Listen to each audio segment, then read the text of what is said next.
경제적 부가가치 문제입니다. 자, 경제적 부가가치는 아래 해설에 나와 있는 공식처럼 접근하시면 되겠습니다. 그래서 세후 영업이익에서 투하자본 곱하기 가중평균 자본비용 차감한 금액이죠. 일종의 잔여이익 개념으로 볼 수 있습니다. 우리 잔여이익을 구할 때 영업이익 마이너스 투자액 곱하기 최저 필수 수익률 이렇게 계산하죠. 자, 따라서 경제적 부가가치는 일종의 잔여이익 개념이라고 볼 수 있는데, 자, 이 영업이익 대신에 세후 영업이익을 사용합니다.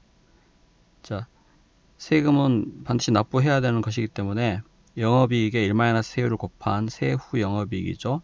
여기 세율 부분만큼 세금을 납부한 후의 금액입니다. 세후 영업이익. 자, 그리고 투자액 대신에 투하자본, 즉 총자산 마이너스 유동부채를 사용하는데, 여기서 유동부채를 차감하는 이유는 이 단기 매입 채무와 같은 그런 유동부채는 자본비용을 발생시키지 않기 때문에 자본비용을 발생시키지 않는 그런 유동부채는 차감해서 투하자본에서 차감해서 접근하는 것이 개념상 더 맞다는 것이죠. 자, 그리고 최저 필수 수익률 대신에 가중평균 자본비용을 쓰는데, 이 투자된 금액은 타인 자본도 있지만 자기 자본도 소요되기 때문에 타인 자본 비용과 자기 자본 비용의 가중치를 부여해 가지고 계산한 가중평균 자본 비용을 곱하는 것입니다. 자, 그래서 경제적 부가가치는 일종의 어떤 잔여이익 개념이다 이렇게 보시면 되겠습니다. 그래서 이 공식은 반드시 암기를 하셔야 됩니다. 자, 문제에서 법인세율 40%로 주어져 있고 남부사업부와 중부사업부 두 사업부의 경제적 부가가치를 요구했어요. 자, 그냥 공식에 대입하시면 되는 문제입니다. 그래서 먼저 각 사업부의 영업이익 25만원, 200만원, 25만원, 200만원 대입했죠. 자, 곱하기 1-세율 40% 적용했습니다. 그러면 세후 영업이익이 나오죠. 자, 그 다음 투하자본인데 투하자본은 총자산 마이너스 유동부채죠. 자, 그래서 투자된 총자산이 각각 200만원, 1000만원이죠. 그래서 200만원, 1000만원. 자, 그리고 유동부채, 즉 자본비용을 발생시키지 않는 유동부채는 각각 50만원, 300만원, 50만원, 300만원을 빼면 그 나머지 이제 금액, 이 투하자본 나머지 금액이 자본비용을 발생시키는 부분이라는 거죠. 자, 거기다가 가중평균 자본비용을 곱하면 되겠습니다.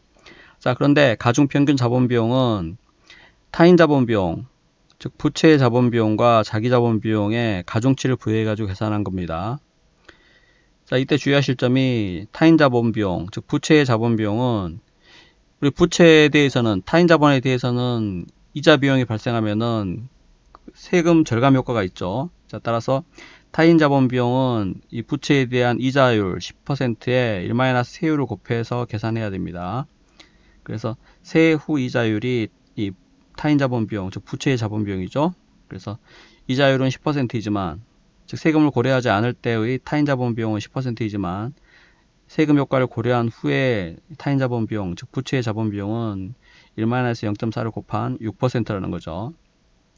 자, 그래서 타인 자본 비용, 즉 부채의 자본 비용 6%와 자기 자본 비용 14%.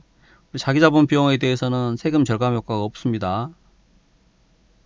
회사 입장에서 이익이 발생한 것에 대해서 배당을 지급하거나 할 때 그 배당금 지급에 관련해서 회사 입장에서는 세금 효과가 발생하지 않는다는 거죠. 그래서 자기 자본 비용 14%, 그래서 6%와 14%의 시장가치 비율대로 가중치를 부여합니다. 그래서 7대7, 즉 1대1이죠. 그래서 14분의 7, 14분의 7 또는 1대1의 비율로, 그러니까 2분의 1, 2분의 1 생각해도 되겠죠. 여기서는 간단히. 그래서 가중치를 부여해서 계산하면 가중평균 자본비용이 10%입니다. 자, 그래서 10%를 적용해가지고 계산하면은 각 사업부의 경제적 부가가치 금액이 나옵니다. 그래서 여기서 답이 3번이죠. 그래서 가중평균 자본비용 계산 공식, 이거는 꼭 기억해 두시기 바랍니다. 타인 자본비용하고 자기 자본비용을 가중치를 부여해서, 보통 가중치는 당부금액보다 시장가치가 더 적절한 가중치로 보는 거죠.